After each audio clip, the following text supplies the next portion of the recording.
السلام عليكم ورحمة الله وبركاته.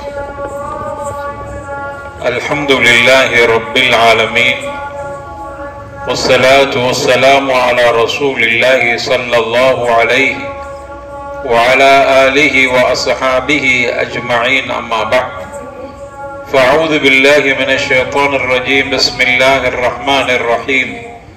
يا أيها الذين آمنوا اتقوا الله حق تقاته ولا تموتن إلا وأنتم مسلمون. رب اشرح لي صدري ويسر لي أمري واحلل عقدة من لساني يفقهوا قولي. بفضل الله ورحمته. அருமையானவர்களே, புனிதமிக்க ரமதானில் தொடர் நிகழ்வில் இன்றைய தினம் உறவுகள் சம்பந்தமான ஒரு தலைப்பு எடுக்கப்பட்டிருக்கிறது.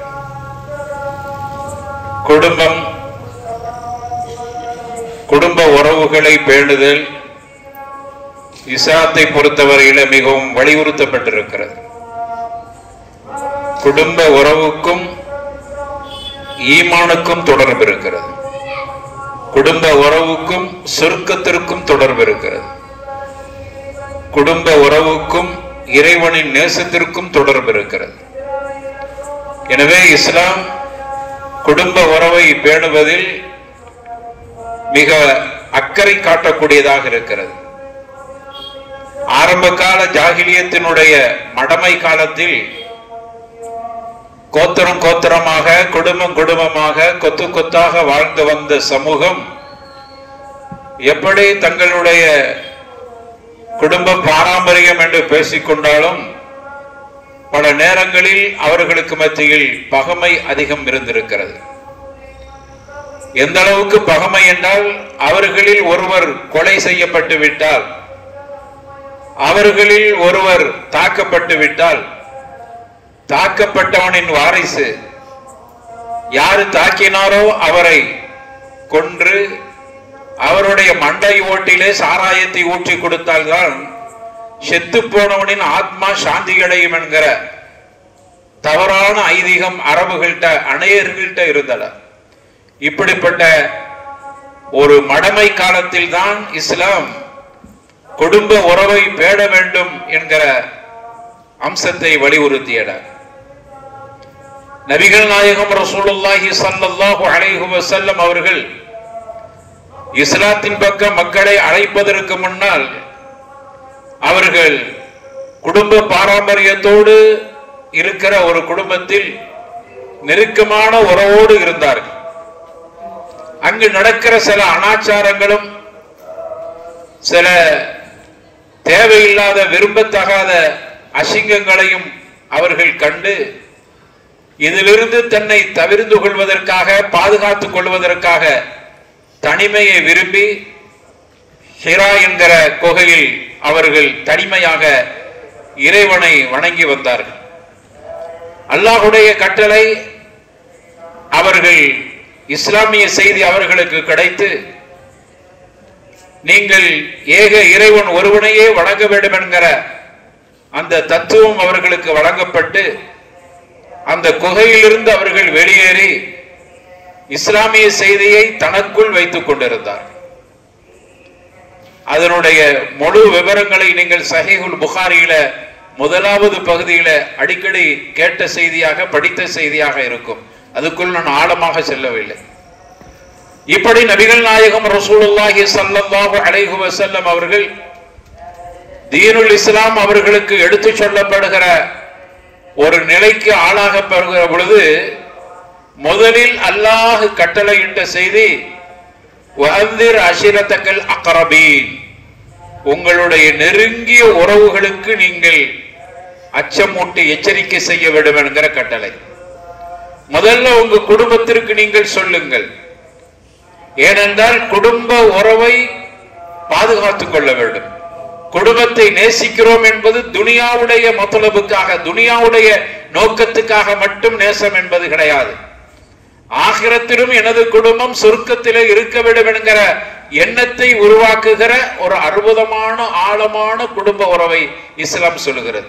அதனாலதான் நபிகள் நாயகம் ரசூலுல்லாஹி ஸல்லல்லாஹு அலைஹி வஸல்லம் அவர்களுக்கு அல்லாஹ் நீங்கள் உங்களுடைய நெருங்கிய உறவினர்களுக்கு இஸ்லாத்தை சொல்லுங்கள் என்கிற ஒரு செய்தியை அல்லாஹ் சொன்னான்.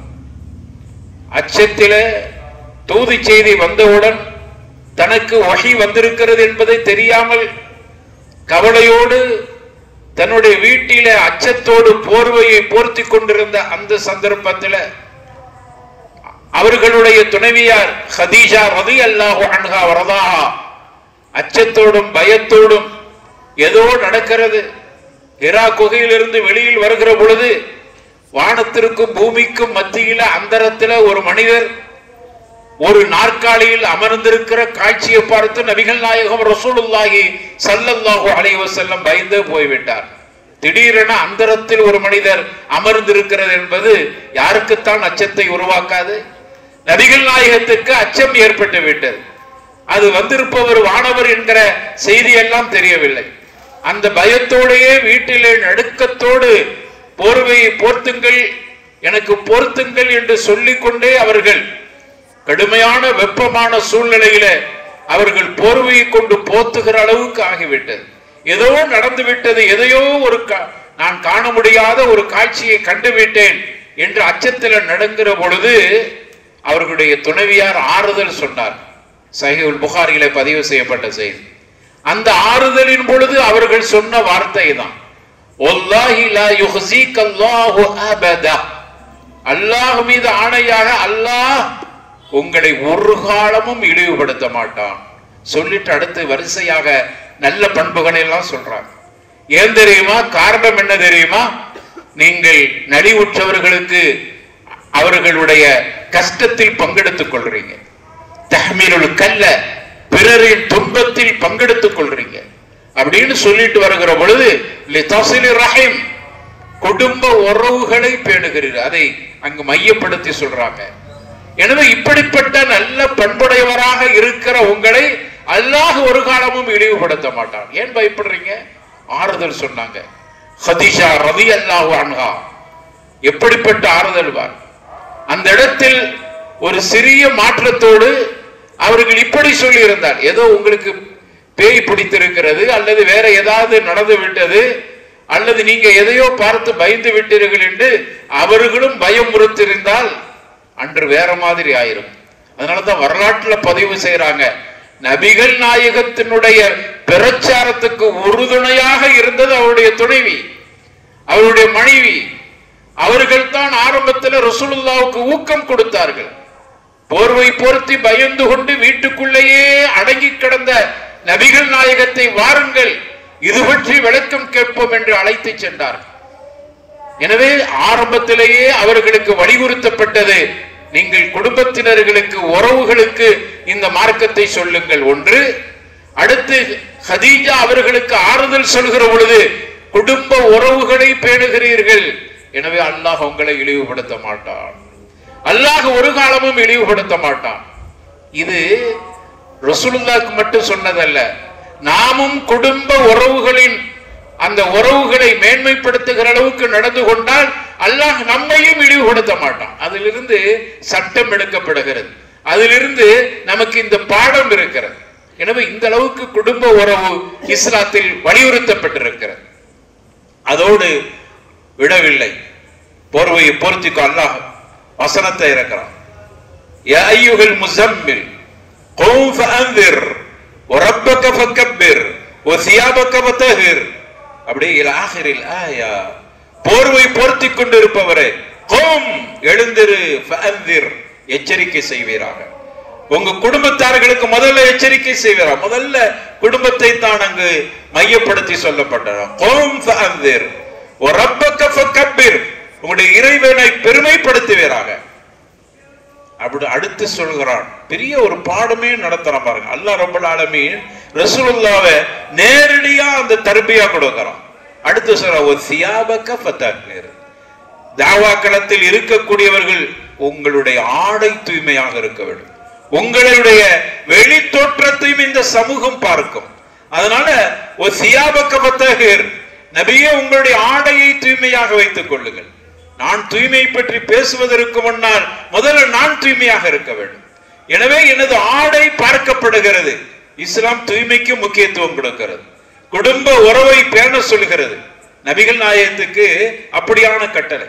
அன்று எழுந்த நபிகள் நாயகம் கோம் என்கிற அந்த கட்டளைக்கு கட்டுப்பட்டு எழுந்த நபிகள் நாயகம் 23 ஆண்டு காலம் ஓயாமலே உழைத்தார்கள். குடும்ப உறவை பேணுவதில் கவனத்தோடு இருந்தார். முடிந்த அளவுக்கு ஒட்டி ஒட்டி வாழ்ந்தார்கள். வெட்டி சென்றாலும் உடவில்லை, அவர்களோடு ஒட்டி வாழ்வதற்கு ஆசைப்பட்டார். அவர்களுக்கு எச்சரிக்கை செய்தார். அதனால தான் குர்ஆன் நமக்கு சொல்லி தருகிறது, யா அய்யுஹல்லதீன ஆமனு கூ அன்ஃபுஸக்கும் வஅஹ்லீக்கும் நாரா. நமக்கு அதே கட்டளை தான். ஈமான் கொண்டவர்களே கூ அன்ஃபுஸக்கும் வஅஹ்லீக்கும் நாரா, நரக நெருப்பிலிருந்து உங்களை பாதுகாத்து, உங்களை மட்டும் சொல்லல, உங்களுடைய குடும்பத்தினர்களையும் நரக நெருப்பிலிருந்து பாதுகாத்துக் கொள். நான் மட்டும் தொழுகிறேன், நான் மட்டும் ஏகத்துவத்தோட இருக்கிறேன், நான் மட்டும் பிதஅத் செய்யல, நான் மட்டும் ஷிர்க்குகள்ல ஈடுபடல, என்னோடு முடிவதல்ல, என்னுடைய குடும்பத்தினர்களுக்கும் நான் இதை சொல்ல வேண்டும். அது என் மீது கட்டளை, கடமை. எனவே இஸ்லாம் குடும்ப உறவை பேண வேண்டும் என்பதிலும் கூட குடும்ப உறவை பேண வேண்டும், இஸ்லாமிய சிந்தனையோடு அந்த உறவுகளை பேணக்கூடிய விஷயத்தில் இருக்க வேண்டும். அதே போன்று முதல் ஹிஜ்ரத் போறாங்க ஹபஷா. அந்த ஹபஷாவுக்கு போகிற பொழுது நபிகள் நாயகத்துக்கு எதிராக மக்காவில் இருந்து ஒரு கூட்டம் புறப்பட்டார். ஹிஜ்ரத் வந்திருக்கிற இந்த மக்கள் இருக்கிறார்களே, எங்களுடைய ஜமாத்தை பிரித்தவர்கள், எங்களுடைய சமூகத்தை உடைத்தவர்கள், எங்களுடைய கடவுள்களை இழிவாக பேசியவர்கள், எனவே நீங்கள் இவர்களை விரட்டி விடுங்கள் என்று சொல்வதற்காக மக்காவில் இருந்து ஒரு கூட்டம் சென்றனர். நஜாஷி மன்னர் புத்திசாலி மன்னர் கேட்டார், அவர் என்ன கட்டளை இடுகிறார்? அவர்கள் அதை வரிசைப்படுத்தி சொல்கிற பொழுது குடும்ப உறவை பேண வேண்டும் என்று சொல்கிறார். இதுதான் நபிகள் நாயகத்தினுடைய பிரச்சாரத்துக்கு பெரிய வெற்றி. குடும்ப உறவை பேண வேண்டும் என்று அல்லாஹ்வுடைய கட்டளை. அப்படியானால் முரணாக இருக்கிறது. குடும்பத்தை பிரித்தார், ஜமாத்தை பிரித்தார் என்று சொல்வதெல்லாம் முரணாக இருக்கிறது. குடும்ப உறவை பேண வேண்டும் என்று தன்னுடைய தோழருக்கு கட்டளையிட்டு அந்த கட்டளைக்கு மாற்றமாக எப்படி நடப்பார்? அப்படியானால் அதில் ஏதோ விஷயம் இருக்கிறது. நஜாஷி இப்படி சிந்திக்க ஆரம்பித்தார். எனவே அருமையானவர்களை, குடும்ப உறவை பேண வேண்டும் என்பது ஈமானோடு கலந்தது, தாவாவோடு கலந்தது, அல்லாஹ்வுடைய நேசத்தோடு கலந்தது, சொர்க்கத்தோடு கலந்தது. அதனால அந்த விஷயத்தில் நாம் கவனம் எடுத்துக் கொள்ள வேண்டும். குடும்ப உறவை பேண வேண்டும் என்பதற்கு முன்னாடி ஒரு செய்தி. உமர் கத்தாப் ரலியல்லாஹு அன்ஹு மெம்பர்ல ஏறி நின்று கொண்டு அந்த மக்களை பார்த்து சொன்னாங்க, அவங்களுடைய ஆட்சி காலத்துல, தஅல்லமு அன்சாபக்கும் தஅல்லமு அன்சாபக்கும் ثم صلوا ارحامكم ثم صلوا ارحامكم. உங்களுடைய பிள்ளைகளுக்கு குடும்ப உறவுகளை அறிமுகப்படுத்தி வையுங்கள். அதுதான் இன்னைக்கு உள்ள மிகப்பெரிய கவலை. இன்னைக்கு நம்ம ஊர் போன்ற ஊர்கள்ல பாரம்பரியமான குடும்பங்கள் ஏராளம் இருக்கணும். ஏராளமான குடும்பங்கள் சம்பந்தம் கூட நம் குடும்பத்துக்குள்ளேயே அந்த உறவுகளை வைத்துக் கொள்கிறோம். காயல்பட்டினம், உங்க ஊர் மாதிரி ஊர்கள் எல்லாம். ஆனால் அந்த குடும்ப உறவு சம்பந்தம் இல்லாத பொழுது அங்கு உறவை பற்றி தெரியாமல் ஆகிவிடும். இவங்கெல்லாம் எங்க குடும்பத்தை சார்ந்தவங்க. யாரு சொல்லுவா? பெரியவங்க சொல்லுவாங்க. அவங்களுடைய பிள்ளையோ அவங்களுடைய பேர பிள்ளைகிட்ட கேட்டா அந்த உறவு தெரியாது. அதனாலதான் உமர் கத்தாப் ரலியல்லாஹு அன்ஹு தஅல்லமு அப்படிங்கிறாங்க. தஅர்ரஃபு, அறிமுகப்படுத்தி வையுங்கள், கற்றுக் கொடுங்கள் அப்படின்னு அர்த்தம். தஅல்லமுங்கறாங்க, இல்மு. குடும்ப உறவை நீங்கள் அவர்களுக்கு கற்றுக் கொடுங்கள், அறிமுகப்படுத்துங்க. அப்பதான் உறவை சேர்ந்து வாழ முடியும். நான் குடும்ப உறவை பேண வேண்டும் என்றால் என்னுடைய குடும்பம் யாருன்னு எனக்கு தெரியாது.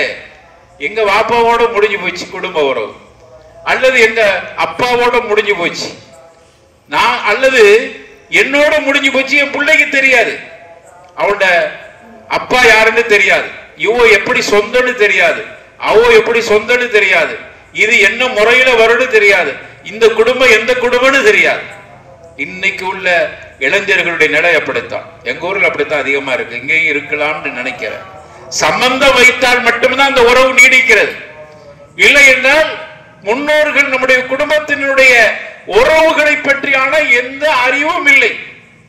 பாப்பா சொல்வா, இது எனக்கு மச்சான் முறை வேணும், இது எனக்கு மாமா முறை வேணும், இது எனக்கு சாச்சிப்பா முறை வேணும், அவோ எனக்கு சாட்சி முறை வேணும், இவோ எனக்கு பெருமா முறை வேணும். நான் தான் சொல்லிட்டே இருக்கணும். என் பிள்ளைக்கு தெரியாது. இப்படித்தான் நம்ம பழக்கி வச்சிருக்கிறோம். இந்த நிலை வரக்கூடாது என்பதற்கு தான் உமர் கத்தாப் ரலியல்லாஹு அன்ஹு மெம்பர்ல நின்றுட்டு கல்வியை கற்றுக்கொள்வதை போன்று குடும்பத்தை அறிமுகப்படுத்துங்க சொல்லி கொடுத்தார். அருமையானவர்களே, இது ரொம்ப முக்கியமானது. குடும்பத்தை அறிமுகப்படுத்தின என்னன்னு அறிமுகப்படுத்துறது? ஜியாரா, தொடர்பு வைத்துக் கொள்ள வேண்டும். குடும்பங்களுக்கு செல்லுங்கள். நமக்கும் கொள்கை ரீதியாக அவர்களுக்கு வித்தியாசங்கள் இருக்கலாம், அதை பற்றி பிரச்சனை இல்லை, அது வேற. ஆனால் உங்களுடைய குடும்ப உறவுகள் ஒரு காலமும் பாதிக்கப்பட்டு விடக்கூடாது. அங்க போக வேண்டும், பிள்ளைகளை அழைச்சிட்டு போகணும். இது யாரு உனக்கு, இவங்க யாரு, இந்த பொம்பளை யாரு, இவங்க என்ன முறை உனக்கு, இவங்க உம்மாண்டா அது எப்படி, எந்த வகையில, இது எப்படி வாப்பாக்கு சொந்தம், இது உம்மா வழியில எப்படி சொந்தம், அந்த பாரம்பரியங்களை கற்றுக் கொடுக்க வேண்டும். அதெல்லாம் குடும்பம் என்பது சாதாரணமானது இல்ல. சில ஹதீசுகளை பார்க்கும்போது உங்களுக்கு தெரியும் ஏன் இப்படி இஸ்லாம் இதை வலியுறுத்துகிறது என்பதை அடுத்தடுத்து சில ஹதீசுகளை பார்க்கும்போது உங்களுக்கு தெரியும் குடும்ப உறவுக்கு இவ்வளவு நெருக்கம் இருக்கிறதா என்பது. அப்போ உமர் கத்தாப் ரலியல்லாஹு அன்ஹு சொல்றாங்க, குடும்ப உறவுகளை கற்றுக் கொடுங்க. சும்ம சிலு அர்ஹமக்கும். அடுத்து சொல்றாங்க, கற்றுக் கொடுத்துட்டீங்களா, யாரு உறவு மரம்னு சொல்லி கொடுத்துட்டீங்களா, எப்படி உங்களுக்கு சொந்தம்னு சொல்லிட்டீங்களா? எங்க ஊர்ல எல்லாம் 2 முறை வச்சிருப்பாங்க. ஒண்ணு சொந்தம், இன்னொன்னு வாந்தவம்னு சொல்லுவாங்க. இங்க இருக்குதான்னு எனக்கு தெரியல. சொந்தம் என்றால் நம்முடைய குடும்பம், நம்முடைய முன்னோர்கள் எல்லாம் அவங்க வழியில நம்ம வந்திருப்போம், அவங்களுக்கு எல்லாம் சொந்தம்னு சொல்லிக்கிறோம். வாந்தவம் என்று சொன்னால் சொந்தத்தை மாதிரி நெருக்கமான ஒரு பழக்கம் இருக்கும், அவர்களை கூட அறிமுகப்படுத்தி வைப்பாங்க அந்த காலத்துல. இவ்வளவு நமக்கு வாந்தவம். இப்ப எங்க பிள்ளைகள்கிட்ட நம்ம கிட்ட வாந்தவம்னா என்னன்னு அர்த்தமே தெரியாது. எனக்கு தெரிகிற இந்த இது என்னுடைய பிள்ளைகளுக்கு தெரியாது. அந்த காலத்துல வாந்தவம்னு சொல்லுவாங்க. கல்யாணம் முடிக்க முன்னாடி அவங்க கல்யாணத்துக்கு கூப்பிடுறதுக்காக வேண்டி இவங்கெல்லாம் நம்ம சொந்தம் முதல். அடுத்தது இவர்கள்லாம் நம்முடைய வாந்தவம். வாந்தவம் என்று சொன்னால் சொந்தத்தை சொந்தம் மாதிரி, ஆனா சொந்தம் இருக்க மாட்டார். நம்முடைய குடும்பத்தோடு முன்னோர்களுக்கு மத்தியில ஒரு நெருக்கம் இருந்திருக்கும், அந்த நெருக்கத்தையும் பேணிக் கொள்வார். இதாங்க இஸ்லாமிய பண்பு, இதான் இஸ்லாமிய உறவு. இன்னைக்கு அவைகள் எல்லாம் இல்லாமல் போய்விட்டது. காரணம், குடும்ப உறவினுடைய மகத்துவம் நமக்கு தெரியல. அதான் உமர் கத்தாப் மெம்பர் நின்னுட்டு சொன்னாங்க, அறிமுகப்படுத்துங்க சிலு அர்ஹமக்கும், குடும்ப உறவுகளோடு நீங்க சேர்ந்து வாழுங்கள், ஒட்டி வாழுங்கள் என்று குறிப்பிட்டார்.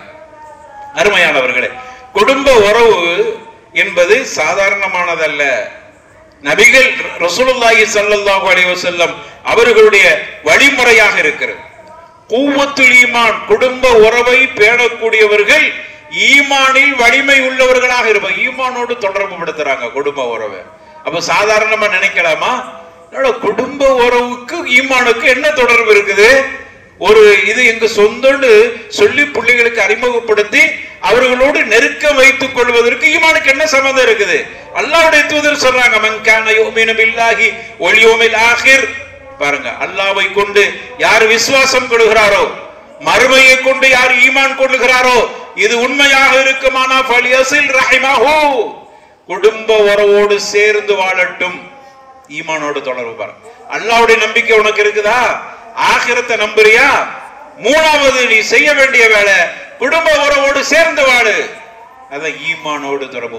ஈமான் குவத்தாகும். அப்படி இருக்கிற பொழுது, சேர்ந்து வாழுகிற பொழுது உன்னுடைய ஈமான் குவத்தாகும். எனவே ஈமானோடு தொடர்பு. அது மட்டுமல்ல, குடும்ப உறவோடு நாம் ஒட்டி வாழுகிற பொழுது நபிகள் நாயகம் ஸல்லல்லாஹு அலைஹி வஸல்லம் எந்த அளவுக்கு ஊக்கப்படுத்துறாங்க பாருங்க. குடும்ப உறவோடு நாம் வாழுகிற பொழுது 2 வகையான நன்மை கிடைக்கிறது. 2 வகையான நன்மை. என்ன நன்மை தெரியுமா?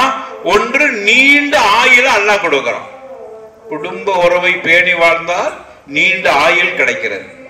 இரண்டாவதாக, நீண்ட ஆயுள் வெறுமனே நீண்ட ஆயுள கொடுத்ததுக்கு கஷ்டப்படக்கூடாத சாப்பாட்டுக்கு அல்லாஹ் வாழ்வாதாரத்தில் பரக்கத்தையும் கொடுக்கிறான். 2 விஷயத்தை கொடுக்கிறான்.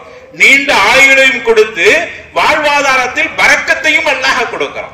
வெறும் ரிஸ்க் மட்டும் இல்ல, வாழ்வாதாரம். ரிஸ்க் என்றால உணவு, உடுமானம், தங்குற இடம், இன்னும் அத்தியாவசியமான அம்சங்கள் எல்லாத்துக்கும் சேர்த்து ரிசுக்குன்னு அரபியில சொல்லுவாங்க. அது நம்ம சுருக்கி ரிசுக்குன்னா சாப்பாடுன்னு நினைச்சு வச்சிருக்கிறோம். அப்போ வாழ்வாதாரத்தை அல்லாஹ் அவருக்கு பரக்கத்தாக்கி கொடுக்கிறோம். ஏன் தெரியுமா? உறவை பேணுகிறார். நபிகள் நாயகம் ஸல்லல்லாஹு அலைஹி வஸல்லம் சொல்றாங்க, மன் அஹப்ப அயுபஸத லஹு ஃபீ ரிஸ்கி.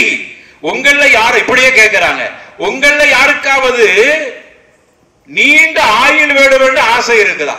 யாருக்கு இல்லைன்னு சொல்லுவா? நீண்ட ஆயுள் காலம் இருக்கணும்னு உங்கள யாருக்காவது ஆசை இருக்குதான்னு கேக்குறாங்க. உங்களை யாராவது அப்படி பிரியப்பட்டு, சரி நீண்ட ஆயுள் மட்டுமல்ல, உங்களுக்கு பொருளாதாரத்திலையும் வசதி வாய்ப்பு வர வேண்டும், நீண்ட ஆயுளும் பொருளாதார வசதியும் உங்களுக்கு வர வேண்டும் என்று உங்களுக்கு ஆசை இருக்குமானால், இருக்குதா அப்படி அப்படின்னு கேட்டுட்டு ஃபல்யஸில் ரஹிமஹு, குடும்ப உறவோடு ஒட்டி வாழுங்கள். இந்த ரெண்டையும் அல்லாஹ் கொடுத்துருவான். இந்த செய்தி முஸ்லிம்ல, புகாரியில, முஸ்லிம்ல போன்ற கிரந்தங்கள்ல பதிவு செய்யப்பட்டிருக்கிறது. இமாம் நவவி இதற்கு விரிவுரை எழுதுறாங்க. அது என்ன நீண்ட ஆயுள்னா, ஒருவர் 60 வயசு வரைக்கும் வாழன்னு இருக்கிறவருக்கு 100 வயசு வரைக்கும் வாழுவாரா? ஒருவருக்கு அல்லாஹ் ஒரு சிறிய அளவு பொருளாதார குடும்ப உறவு வேணும்னா அவருக்கு நிறைய பரக்கத்துனா நிறைய கிடைச்சிருமா? அவங்க அழகா எழுதுறாங்க, ஒரு மனிதர் நீண்ட ஆயுள், அதுக்கு என்ன அர்த்தம்னா நீண்ட காலம் வாழ்ந்து நிறைய இபாதத்தை செய்தால் எப்படியோ அதே மாதிரி குறைந்த ஆண்டில் அவர் நீண்ட நெடிய காலம் வாழ்ந்து இபாதத்து செய்யற அளவுக்கு அல்லாஹ் அவருடைய இபாதத்தில் பரக்கத்தாக்கிறோம். அதான் அதனுடைய அர்த்தம். அப்படின்னா அவர் நீண்ட காலம் இபாதத்து செய்த நன்மை அல்லாஹ் கொடுக்கிறோம். அதனால நம்முடைய லட்சியம் உலகத்துல நீண்ட காலம் வாழ்ந்துட்டு ஒரு நாளைக்கு மரணிக்க போறோம். அது எப்ப வந்தா என்ன இருக்கிறது? ஆனா நமக்கு ஒரு உத்தரவாதம் கிடைக்கிறது, நீ நீண்ட காலம் உலகத்தில் அமல் செய்த நன்மை கிடைக்கிறது. அதனால நமக்கு கிடைக்க வேண்டிய மிக முக்கியமான விஷயம். அது வேண்டுமானால் உன்னுடைய குடும்ப உறவோடு பேணி வாழு. பாருங்க, இபாதத்தோடு தொடர்பு இருக்கிறது குடும்ப உறவை பேணுகிறேன். வாழ்வாதாரத்தில் பரக்கத் என்று சொன்னா பெரிய உடனே பணக்காரன் ஆயிரோட அர்த்தம் அல்ல. அல்லாஹ் உங்களுக்கு கஷ்டம் இல்லாமல் வைக்கிறான். உங்களுடைய பொருளாதாரத்தில் அல்லாஹ் பரக்கத்து கொடுக்கிறான். நம்ம குடும்பத்தில் உறவுகளை பேணுகிற பொழுது இந்த நிலையை அல்லாஹ் கொடுக்கிறான். எனவே இவைகள் எல்லாம் குடும்ப உறவை பேணக்கூடிய விஷயத்தில் இஸ்லாம் சொல்லக்கூடியதா. யாரு குடும்பத்தை வெட்டி வாழுவோம், அல்லதீன அல்லாஹ் குர்ஆன்ல சூரத்து பக்ரால சொல்றான், அல்லதீன யன்குதூன அஹ்தல்லாஹி மின் பஅதி மீசாக்கிஹி வ யக்தஊன மா அமரல்லாஹு பிஹி அயுஸல் வ யுஃஸிதூன ஃபில் அர்தி உலைக ஹுமுல் காஸிரூன். யார் குடும்ப உறவை வெட்டி வாழுகிறார்களோ அவர்கள் காஸிரீன்கள், நஷ்டவாளிகள். அல்லாஹ் குர்ஆன்ல சொல்றான். அவர்களை சொல்லுகிற பொழுது அல்லதீன யன்குதூன அஹ்தல்லாஹ், அல்லாஹ்வுடைய உடன்படிக்கையை துண்டித்துக் கொண்டார்களை முடித்து அல்லாஹ் கிட்ட உடன்படிக்கை போட்டுட்டு வந்திருக்கிறான், மீசாக்கு போட்டிருக்கிறான் அல்லாஹ்ட்ட. அல்லாஹ் உன்னை மட்டும்தான் வணங்குவேன் என்கிற ஒப்பந்தத்தை ஒவ்வொருவர்களும் போட்டிருக்கிறோம். அப்படி ஒப்பந்தம் போட்டு விட்டு, அப்படி ஒப்பந்தம் போடும் போது அல்லாஹ் சொல்லிட்டானா குடும்பத்தோடு ஒட்டி வாழ வேண்டும் என்று அல்லாஹ் சொன்னான். ரெண்டையுமே ஏற்றுக்கொண்டுதான் நம்ம வந்திருக்கிறோம். அதத்தான் சொல்றோம், அல்லதீன யன்குதூன அஹ்தல்லாஹி மின் பஅதி மீசாக்கிஹி வ யக்தஊன மா அமரல்லாஹு பிஹி அயுஸல். அல்லாஹ் சேர்ந்து வாழுன்னு கட்டளை இட்டதை யக்தஊன் துண்டித்து விட்டான். எவ்வளவு பெரிய பாவி! அல்லாஹ் கிட்ட போட்டு வந்த அந்த உடன்படிக்கையை முறித்து விட்டாயே. நீ யாரு தெரியுமா? ஹுமுல் காஸிர் உலைக ஹுமுல் காஸிரூன். அவன் தான் நஷ்டவாளிகள். அதை எப்படி சொல்லி இருக்கணும்ல, ஹுமுல் காஸிரூன் சொல்லி இருக்கணும். அப்படி சொல்லுங்க, உலைக அவர்கள், ஹுமுல் காஸிரூன் அவர்கள் தான் நஷ்டவாளிகள். அழுத்தம் கொடுக்கிறார் ரப்பல் ஆலமீன். நஷ்டவாளி குடும்ப உறவை துண்டித்தவன் நஷ்டவாளியாகவே கருதப்படுகிறான். அப்படியானால் குடும்ப உறவுக்கு இஸ்லாம் எவ்வளவு முக்கியத்துவம் கொடுக்கிறது. நீ வாழ்க்கையில் ஜெயிக்க வேண்டுமானால் குடும்பத்தை துண்டித்த பிறகு உனக்கு வாழ்க்கையில் ஜெயிக்கவே முடியாது, தோல்விதான். உன்னுடைய குடும்ப உறவு எப்படி இருக்கிறது அது ரெண்டாவது பார்ப்போம். உங்களுடைய குடும்ப உறவு விஷயத்தில் பெரிய கேடு இருக்கிறது, அப்படியானால் என்ன செய்ய வேண்டும்? அதற்கும் மார்க்கம் தீர்வு சொல்லி இருக்கிறது. அதுக்கு முன்னாடி நீ முதல்ல ஒட்டி வாழ வேண்டும் என்கிற எண்ணத்தை உருவாக்கிக்கொள். உங்களை யாருக்காவது சொர்க்கம் நுழைய வேண்டுமானால் ஆசை இருக்குதா? நபிகள் நாயகத்திட்ட ஒரு மனிதர் கேட்கிறார், அன்ன ரஜுலன் قال للنبي صلى الله عليه وسلم اخبرني بعمل يدخل الجنه. அல்லாஹ்வுடைய தூதரே, சொர்க்கத்துக்குள் நான் போக வேண்டும், அதற்கான ஒரு அமலை எனக்கு கற்றுத்தாருங்களே. இப்படி கேட்ட உடனே தோழர்கள்லாம் கூடி இருந்தாங்க. யாரோ ஒரு மனிதர், ஒரு பேரு கூட சொல்லப்படவே இல்லை, அறிமுகம் இல்லாத மனிதர், ஆனா அற்புதமான கேள்வியை கேட்டிருக்கிறார். அல்லாஹ்வுடைய தூதரை, நான் சொர்க்கம் போகணும், அதற்கு ஒரு அமலை நீங்கள் எங்களுக்கு சொல்லித்தாருங்க, ஒரு அமல் நான் செஞ்சுட்டா சொர்க்கம் போயிடணும், அப்படி சொல்லுங்க. அங்க இருந்த தோழர்கள்லாம் மாலகு மாலகு இப்படியே சொல்லிக்கிட்டாங்களாம். மாலகு மாலகு, இவருக்கு என்ன நேர்ந்தது, இவருக்கு என்ன நேர்ந்தது, இப்படி ரசூலுல்லாஹ்ட்ட ஒத்த கேள்வி கேட்கிறாரு, ஒத்த குறிக்கோள் தான், நான் சொர்க்கம் போகணும், அதுக்கு ஒரு அமலை சொல்லுங்க. இப்படி கேட்கிறாரு, ஒரு நெருக்கடியை கொடுக்கிறாரு, மாலகு மாலகு அப்படின்னு சொல்லி கொண்டிருந்தோம். அப்பொழுதுதான் நபிகள் நாயகம் ஸல்லல்லாஹு அலைஹி வஸல்லம் சொன்னாங்க, அரபுன் மாலகு, அவருக்கு என்ன அவசரமோ அப்படின்னு சொல்லிட்டு, தஅபுதுல்லாஹ், அல்லாஹ்வை வணங்கு, வலா துஷ்ரிகு பிஹி ஷைஆ, இணை கற்பித்து விடாதே, வயகீமுஸ் ஸலா, தொழுகை நிலைநிறுத்து, வதுதி ஸகா, ஜகாத்தை கொடு, அதோடு நிறுத்த இல்ல, வதஸிலுர் ரஹீம், குடும்ப உறவை நீ சேர்ந்து ஒட்டி அவர்களோடு நேசத்தோடு வாழு, சொர்க்கம் போயிடலாம். இந்த அமலை செஞ்சாலும் போயிடலாம்ப்பா. ஈமான் இருக்கணும், ஷிர்க் இருக்க கூடாது, தொழுகை நிறைவேற்றணும், ஜகாத்துக்கு கொடுக்கக்கூடிய வாய்ப்பு வந்தா ஜகாத்தை கொடுத்துரு, அதோடு நிறுத்திக் கொள்ள உனக்கு சொர்க்கம் தருவானா? கண்டிப்பா தர மாட்டான்.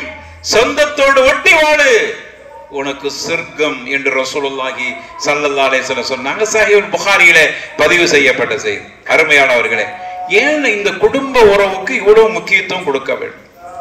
அடுத்த ஹதீஸ் ரொம்ப தெளிவா சொல்லுது சஹீஹுல் புகாரியில. ஏன் தெரியுமா? ரசூலுல்லாஹி ஸல்லல்லாஹு அலைஹி வஸல்லம், இன்ன ரஹீம ஷுஜுனாத்தும் மினர் ரஹ்மான். ரஹீம், அந்த குடும்ப உறவுக்கு அரபில என்ன பேர் தெரியுமா? ரஹீம். ரஹீம்னா குடும்ப உறவு. ரஹம்ங்கறவன ரஹம், இரக்கம், அதுல உள்ளதான் ரஹீம். கர்ப்பப்பைக்கு கூட ரஹம் தான். கர்ப்பப்பை இருக்கு பாருங்க, குழந்தைகளை பாதுகாக்கிற, அதுக்கு அரபில ரஹம்.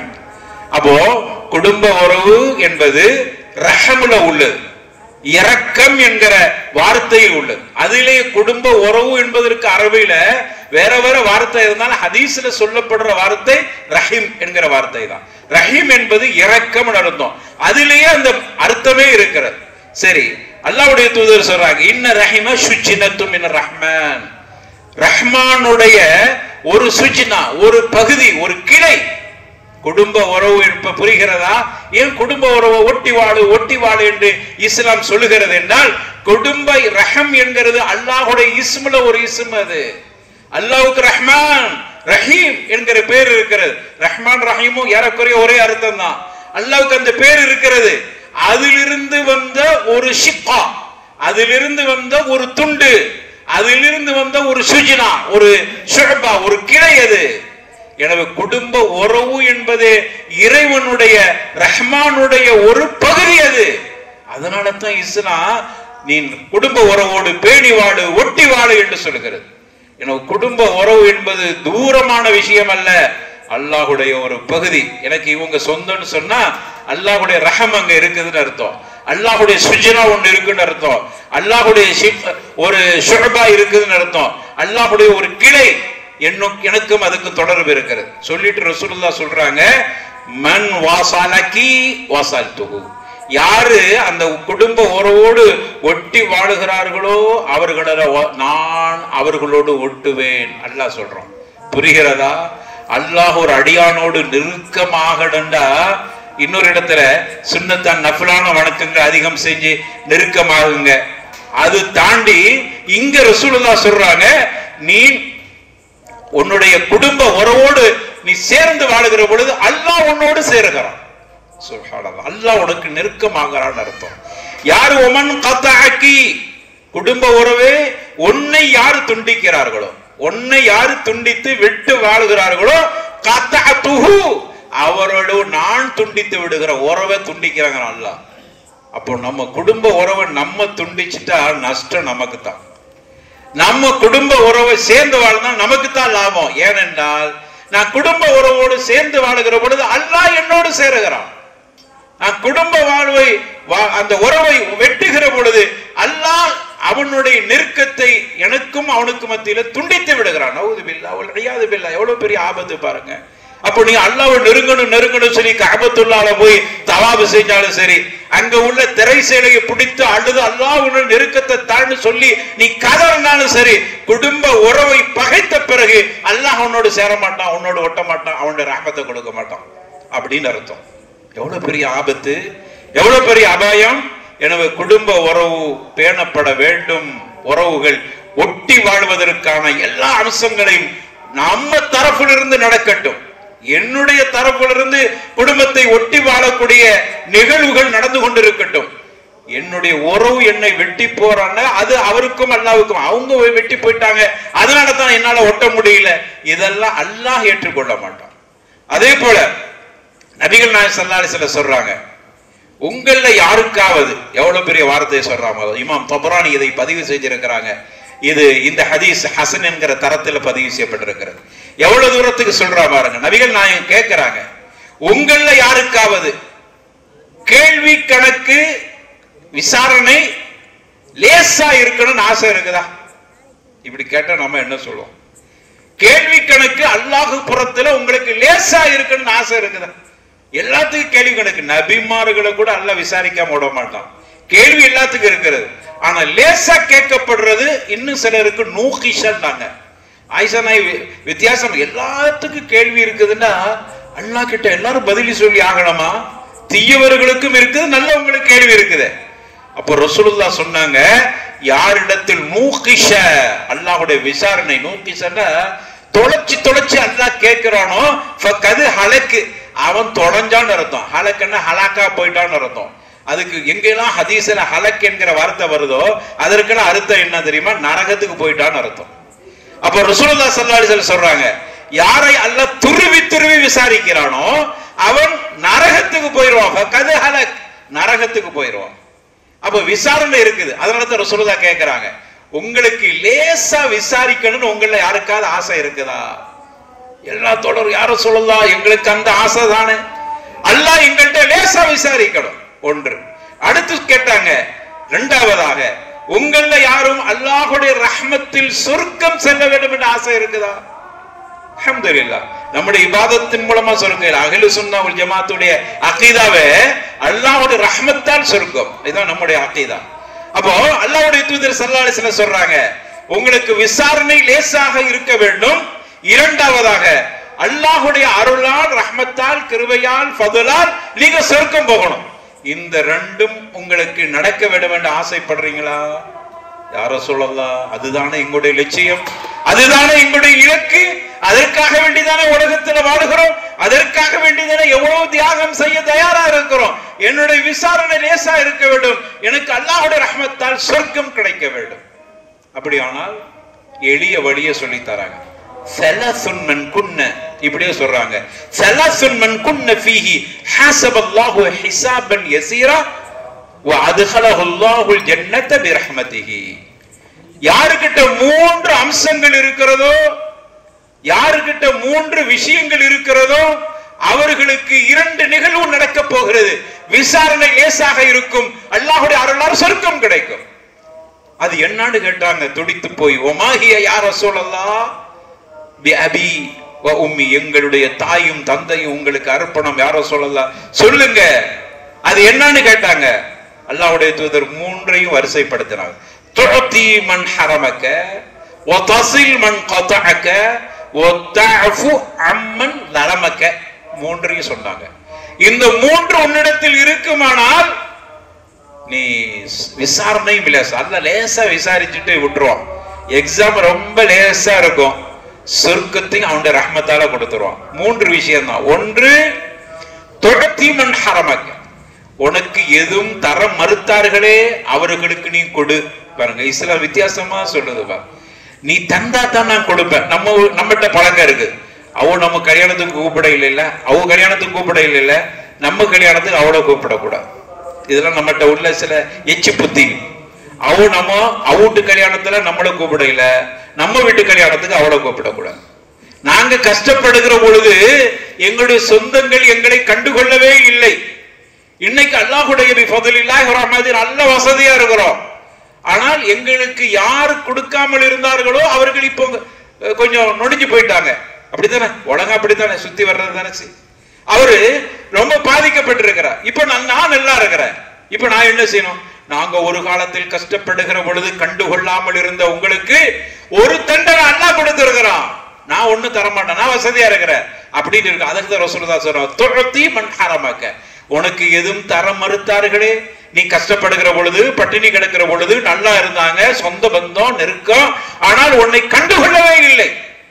சோறு உண்டியான்னு கூட கேட்க மாட்டாங்க, அவ்வளவு வசதியா இருந்தாங்க. நீ சொந்தமா இருந்தாய், நீ கஷ்டப்பட்டுக்கிட்டு இருந்தா, உன்னை தர மறுத்தார். இன்னைக்கு அல்லாஹ் என்ன பண்ணிட்டான்? உங்களை நல்லா வச்சிருக்கிற, அவங்களை கீழாக்கிட்டான். அவங்களுடைய பிள்ளைகள் வறுமையில இருக்கிறாங்க, உங்களை நல்லா வச்சிருக்கிறான். இப்ப நீ என்ன செய்ய வேண்டும் என்றால், அவர்களை தேடி பிடித்து கொடு. துஅதி மன் ஹரமக, உனக்கு எதுவும் தர மறுத்தவர்களுக்கு நீ கொடு. அவங்களை பார்த்து தேடிப்போ. கஷ்டப்படுறாங்க, ஒன்னும் தர இல்ல, அவங்க முன்னோர்கள்லாம் எங்களை கண்டுக்கிறவே இல்லை, சொந்தன்னு சொல்லத்துக்கே வைக்கப்பட்டாங்க. இப்ப காசு இருந்தா தான் சொந்த பந்தம், உறவு வச்சுலாம் இல்ல. சொந்த பந்தம் என்று முடிவு செய்வதே பணக்கார ஏழை, இதை வைத்துதான் சொந்த பந்தம் என்று முடிவு செய்யப்படுகிறது. எனவே அந்த அடிப்படையில கண்டுகொள்ளாமல் இருந்தார்கள். இப்ப நீ அவர்களை கண்டெடுத்து அவர்கள் வறுமையில் இருந்தால் கொடு. இது ஒரு பண்பு, இந்த பண்பை வைத்துக்கொள். அடுத்து அம்மன் தலமக்க, இது மூன்று வகையான தலைப்பில் பேச வேண்டிய விஷயம். அடுத்து, உனக்கு அநீதம் செய்தவனை மன்னிச்சிரு. அநீதம் செய்தவனும் மன்னிக்கணும், அதங்க கொடுமை. ஒருத்தரை மன்னிக்கிறதுன்னா பிரச்சனை இல்லை, ஆளை முழுக்க எனக்கு தொல்லை பண்ணான், எனக்குன்னு ஒரு வாய்ப்பு கிடைக்கிற பொழுது நான் அந்த இடத்துல வந்துட்டா அவனை மன்னிச்சிரு. மனசு ஏத்துக்கிறா, நீ செய், இஸ்லாம் சொல்லுது, மன்னிச்சிரு. இது பெரும்பகுதி குடும்பம், மூன்றுமே குடும்ப உறவோட ஒட்டி வருகிற விஷயம் தான். மூன்றுமே, இப்ப மூணாவது அதுதான், மூன்றுமே குடும்ப உறவோடு தான். சில நேரங்கள்ல பகை. எப்படி பகை? நம்ம குடும்பத்தை நம்மளே பகைச்சிக்கிறோம். ஏன் தெரியுமா? ஒரு காலத்துல சம்பந்தம் கேட்டிருப்போம், அவன் நமக்கு சொந்தம் தான், சம்பந்தம் கேட்டிருப்போம், நம்ம கொஞ்சம் வசதி இல்லாதனால நமக்கு சம்மதம் தராம பணக்காரங்களுக்காக கொடுத்திருப்பான். அந்த கோபம் இருக்குத்தானே செய்யும். எங்கள் ஆத்தமாருக்கு தரையில, தங்கச்சிமார்களுக்கு மாப்பிள்ளை தரையில, என்னுடைய மருமகளுக்கு தரையில, இப்படி. ஏன்னா நீங்க பார்த்ததெல்லாம் சொந்தங்கிறத விட வசதி வாய்ப்பை மட்டும்தான் பார்த்து சம்மதம் கொடுத்தீங்க. இப்படியான நிலையெல்லாம் இருந்தது. இது ஒரு வகையில் அநீதம் தானே. இப்ப நான் என்ன அந்த பகையை வைத்துக்கிட்டே இருக்க கூடாது. அல்லாஹ் எனக்கு ஒரு பரக்கத்தும் எனக்கும் அப்படியான அளவுக்கு வாய்ப்பை கொடுக்கிற பொழுது அவர்களால் அநீதம் இழைக்கப்பட்டிருக்கிறாய், அப்படி இழைக்கப்பட்டிருக்க மன்னிச்சிரு. நீ மன்னிச்சு, நீ அதை அந்த பழைய பகைமையை கொண்டு வரக்கூடாது, ஜென்ம பகை வரக்கூடாது. நான் மூத்தப்பட்டு என் கண்ணிலையும் முடிக்க கூடாது, என் மையத்துக்கு கூட வரக்கூடாது. பேசாத. தஅஃபு அம்மன் தலமக், உனக்கு அநீதம் செய்தவனை மன்னி, அந்த பழக்கத்தை கொண்டு வா. யூசுப் அலைஹிஸ்ஸலாம் பெரிய ஒரு அத்தாட்சி. அவர்கள் தங்களுடைய கிணற்றில் தள்ளி விட்டார்கள், செத்து போய். இதோட யூசுப் சமாதியாகி விடுவார் என்கிற எண்ணத்தில் தான் அந்த கிணற்றில் தள்ளி விடப்பட்டார். அல்லாஹ் பாதுகாத்துக் கொண்டான். அவர்கள் ஒரு பெரிய உணவுத்துறையினுடைய ஒரு அமைச்சகத்தை தன்னுடைய அதிகாரத்தில் வைத்துக் கொண்டார்கள் மிஸ்ர் பட்டணத்தில். அதனாலதான் ஃபிரௌனுக்கு பெரிய ஒரு கோபமே அதுதான். ஏனென்றால் இஸ்ரவேலர்கள், யூசுப் அலைஹிஸ்ஸலாம் இஸ்ரவேலர், யாக்கூப் அவங்கெல்லாம் இஸ்ரவேலர்கள். இவன் கிபித்தி, ஃபிரௌன் கிபித்தி. கிபித்தி என்றால் எகிப்துக்காரன், மிஸ்ர் நாட்டை சார்ந்தவன். அதுக்குத்தான் வந்தேரிகள் ஆட்சி பொறுப்பில இருந்தார்களே என்கிற கோபம். அதனாலதான் இந்த கிபித்தியாக இருக்கிற ஃபிரௌன், அவன் மண்ணின் மைந்தன்.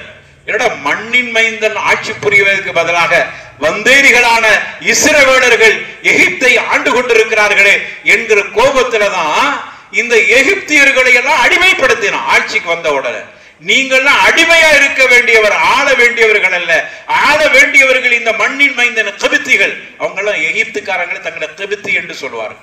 நாங்கள்லாம் கிபித்திகள், ஆள நாங்கள் வந்தவர்கள், ஆளுமை மிக்கவர்கள், நீங்கள்லாம் அடிமையாக இருக்கக்கூடாது. அதனாலதான் அடிமைப்படுத்தினான். அந்த அடிமைப்படுத்திய இஸ்ரவேலர்களுக்கு விடுதலைக்காக வேண்டிதான் மூசா அலைஹிஸ்ஸலாம் பாடுபட்டார். பாடுபட்ட மூசாவே இந்த பனு இஸ்ரவேலர்கள் என்னாடு படாத பாடுபடுத்தணும். சரி, இது வரலாறு. அடுத்து வருகிற உள்ள யூசுப் அலைஹிஸ்ஸலாம் அதிகாரத்திற்கு வந்து விட்டார்கள். ஆளுமை இருக்கிறது, உணவுத்துறை அவருடைய கையில் இருக்கிறது. அங்கு உணவு கேட்டு வந்திருக்கிறார். வந்தவங்களை பார்க்கறாங்க, கண்டுபிடிச்சிட்டாங்க. தன்னுடைய தந்தையின் பிள்ளைகள், தந்தை வழி சகோதரர்கள் கண்டுபிடிச்சிட்டாங்க. தன்னுடைய சகோதரரும் இருக்கிறார், தந்தை வழி சகோதரரும் இருக்கிறார். உம்மா வேற வாப்பா ஒண்ணு. அதே போல உம்மாவும் வாப்பாவும் ஒன்னாக இருக்கிற சகோதரர் ஒன்னா வந்திருக்கிறார். பார்த்துட்டாங்க, இவங்கெல்லாம் கிணத்தில் பிடிச்சி தள்ளி விட்டவரும் வந்திருக்கிறார், அவர்களுக்கு உறுதுணையாக இருந்தவர் வந்திருக்கிறார். நம்ம என்ன செஞ்சிருப்போம்? பழி தீர்ப்போமா இல்லையா? சகோதரனா இருந்தாலும் விட்டு வைப்போமா? அது ஒரு வகையில வாப்பா வழி சகோதரர்கள் தானே. ரெண்டும் ஒத்து வருகிற சகோதரர் சின்ன அளவு ஏதாவது பழி தீர்க்கிறதுக்கு இருப்போமே. யூசுப் அலைஹிஸ்ஸலாம் எப்படி நடந்துகிட்டாங்க? கண்டு கொண்டார். தன்னை புரிய வைக்கிறதுக்கு சில விஷயங்களை சொன்னாங்க. குர்ஆன் அதை பற்றி பேசுகிறது. முந்த நாள் கூட ஓதி இருப்பார்கள், நம்ம கேட்டிருப்போம். அப்போ யூசுப் அலைஹிஸ்ஸலாத்து வஸ்ஸலாம் அந்த இடத்தில் அவர்கள் நடந்து கொண்ட முறையை அல்லாஹ் குர்ஆன்ல சொல்லி காட்டுறான். அப்போ கடைசியில இவர்தான் யூசுப் தெரிஞ்சவனே, அந்த யூசுப் இப்படியே கேட்பாங்க, நீர்தான் யூசுஃபா? ஆச்சரியமாயிற்று. அப்ப அன்று நாள் உன்னை கிணத்தில் தள்ளி விட்டோமே, சமாதி ஆகி விடுவார் யூசுப் என்று நினைத்தோமே, ஆனால் இன்று ஆட்சி பொறுப்பில் அதிகாரத்தில் இருக்கிறாயே என்கிற ஆச்சரியத்தை அந்த யூசுப் ஆச்சரியத்தோடு கேட்டாங்க. அது சொல்லுவாங்க அரபுல இலக்கணத்துல, இங்க இஸ்திஃபாம் மட்டுமே இல்ல, தஅஜ்ஜுப், ஆச்சரியத்தோடு கேட்கப்பட்ட இஸ்திஃபாம், கேள்விக்குறி. நீதான் யூசுஃபா? ஆச்சரியமா இருக்குது. அப்போ அந்த தெரிந்தவுடன் நாங்க எங்களை மன்னிச்சிருங்க அப்படின்னு கேட்கிறாங்க. அப்பதான் சொன்னாங்க, இது பழி தீர்க்கிற இடம் அல்ல, மட்டுமல்ல உங்களை மன்னிச்சிட்டேன் என்று சொல்ல இல்ல, மன்னிச்சிட்டேன்னு சொல்றதுல கூட ஒரு கொச்சைப்படுத்துவதை போட்டு யூசுப் அலைஹிஸ்ஸலாம் நினைச்சாங்க. எப்படி? மன்னிச்சிட்டேன்னு சொல்றது கூட கொச்சைப்படுத்துறதாக நினைத்தான். நம்ம கூட கோபத்துல ஒரு கட்டத்துல நம்ம கிட்ட வந்து கெஞ்சும் போது நம்ம என்ன செய்வோம்? போடா, மன்னிச்சிட்டேன் போடா அப்படிமல்ல. இது கூட மன்னிப்பு இல்லைங்க, இது வேண்டா வெறுப்பா சொல்ற மாதிரி. போடா, ஒண்ணு மன்னிச்சிட்டேனா போடா அப்படின்னு சொல்றதுக்கு பதிலா யூசுப் அலைஹிஸ்ஸலாம் என்ன சொன்னாங்க தெரியுமா?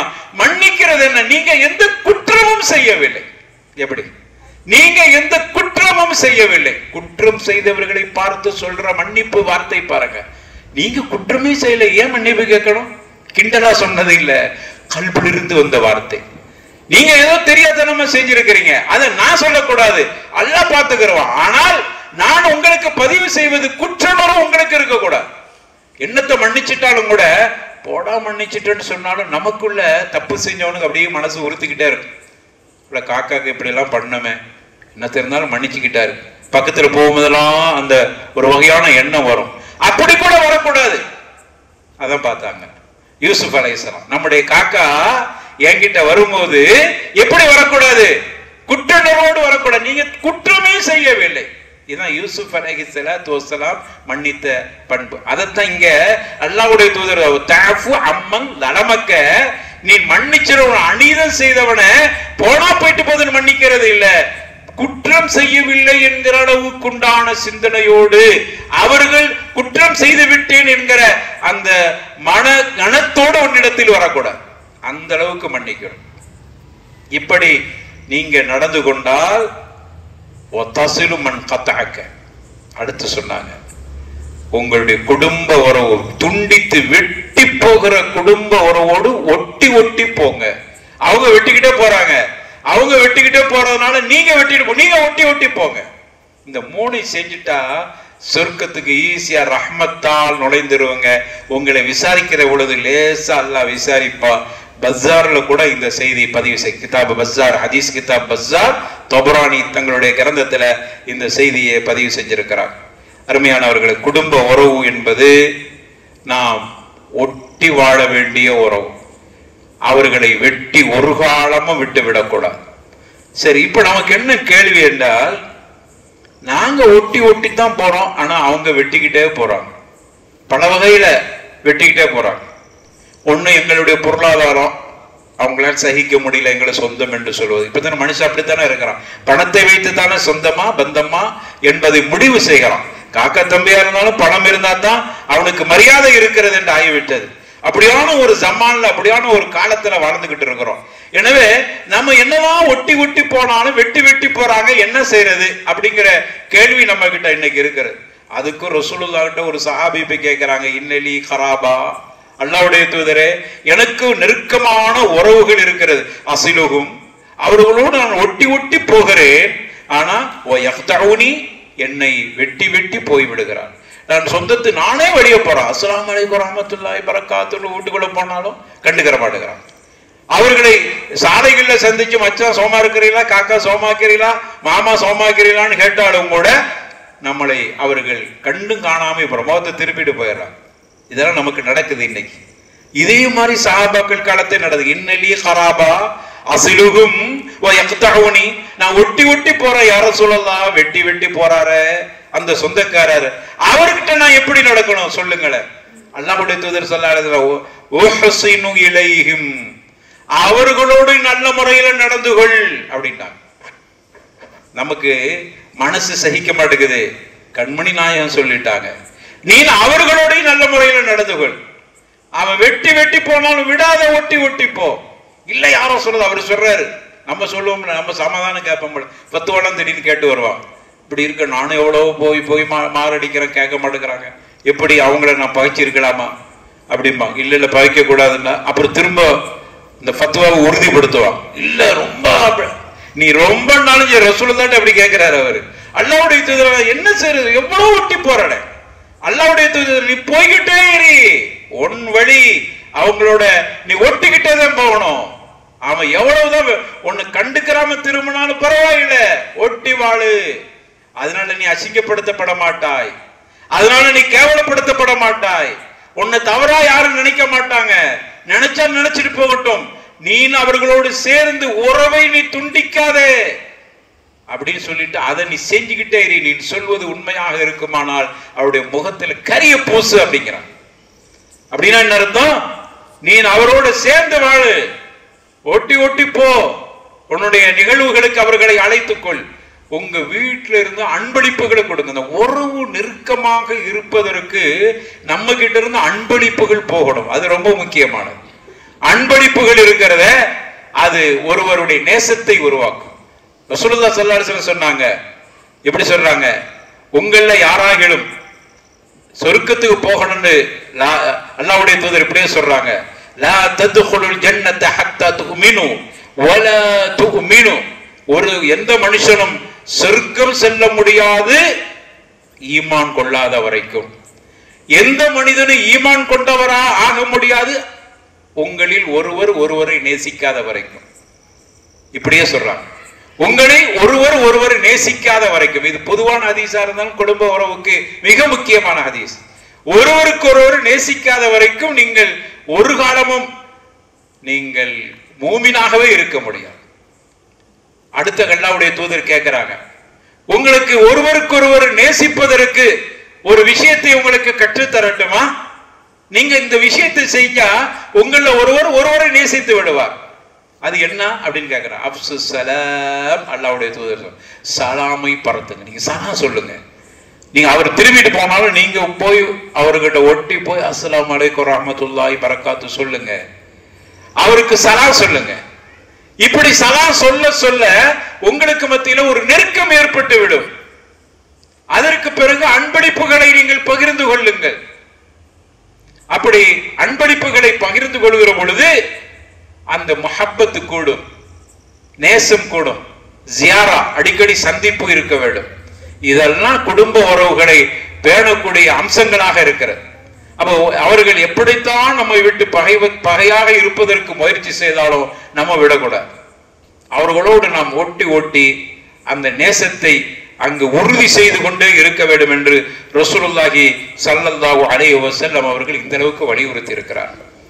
சரி, வெட்டி வாழ்ந்தால் என்னென்ன ஆபத்துக்கள் இருக்கு, ஒட்டி வாழ்ற சிறப்பை பார்த்துட்டோம், ஒட்டி வாழணுங்கிறத வலியுறுத்தப்படுகிறது. சரி, வெட்டி வாழ்ந்தால் என்னென்ன அபாயங்களும் ஆபத்தும் இருக்கிறது என்பதை நாம் கொஞ்சம் கவனிக்க, அதை பற்றி நாம் தெரிந்து கொள்ள அவசியமான ஒன்றாக இருக்கிறது. அப்பனா நமக்கு ஒரு அச்சம் வந்துடும்.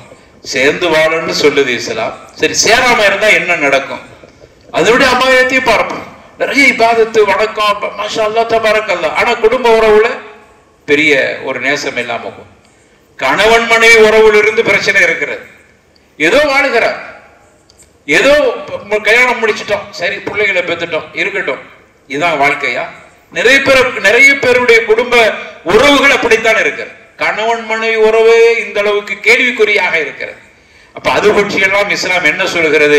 நெருக்கமான உறவின் மூலமாக கிடைக்கிற பயன்கள் என்ன, அதை வெட்டி வாழுகிற பொழுது ஏற்படுகிற அபாயங்கள் என்ன, ஆபத்துக்கள் என்ன, நெருக்கமான உறவை வைக்க வேண்டும் என்பதற்குண்டான வழிகள் என்ன என்பதையெல்லாம் நாம் கண்டறிகிற பொழுதுதான் அந்த உறவு மேம்படும்.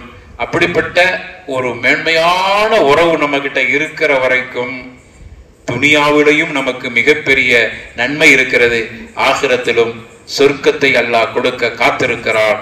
அப்படிப்பட்ட நல்ல கூட்டத்தை நம்மை அல்லாஹ் சேர்த்தரல வேண்டும் என்று அல்லாஹ் கிட்ட துஆ செய்து இந்த உரையை முடித்துக் கொள்கிறேன். ஆகிர தஅவானா அனில் ஹம்துலில்லாஹி ரப்பில் ஆலமீன். அஸ்ஸலாமு அலைக்கும் வரஹ்மத்துல்லாஹி வபரகாத்துஹு. அஸ்ஸலாமு அலைக்கும். அதிரி மன்சூர் கடந்த 2.5 வருஷமாக கிரியேட்டிவிட்டின்ற யூடியூப் சேனலில் அல்ஹம்துலில்லாஹ் சிறப்பான முறையில் நடத்திட்டு இருக்காங்க. அவசியம் சப்ஸ்கிரைப் பண்ணாதவங்களாம் அவசியம் சப்ஸ்கிரைப் பண்ணிக்கிடுங்க. குறிப்பாக இதில் என்னென்ன நடக்குதுண்டாக்கா, என்னென்ன விஷயங்கள் இதில் கொண்டு வர்றாருண்டாக்கா, நம்ம மண்ணுடைய அதிராமருடைய அரசியல் நிகழ்வு, மார்க்க விஷயங்கள், கல்வி சம்பந்தமான நிகழ்வு, அப்புறம் கல்யாண விசேஷங்கள் நிகழ்வு, அப்புறம் விளையாட்டு சம்பந்தமான எல்லா நிகழ்வுகளும் அது எல்லாம் ஊரோட ஒன்றி போய் அருமையான முறையில் ஒன்று செஞ்சுட்டு இருக்காப்புல. அதனால நான்லாம் அதெல்லாம் சப்ஸ்கிரைப் பண்ணி பார்த்துக்கிட்டு இருக்கேன். ஊருடைய தேவைகள் எல்லாத்தையும் பார்த்துக்கிட்டு இருக்கேன். ரொம்ப சந்தோஷமா இருக்கு எனக்கு. அதுபோல் நீங்களும் ஊரில் உள்ளவங்களும் சரி, வெளிநாட்டில் உள்ளவங்களும் சரி, வெளியூரில் உள்ளவங்களும் சரி, ஊருடைய விஷயங்கள் எதுவும் தேவையான நீங்கள் பார்த்து அறிய ஆசைப்பட்டாங்க அவசியம் கிரியேட்டிவிட்டி சேனலில் சப்ஸ்கிரைப் பண்ணிக்கணும். வாழ்த்துக்கள். அஸ்ஸலாமு அலைக்கும்.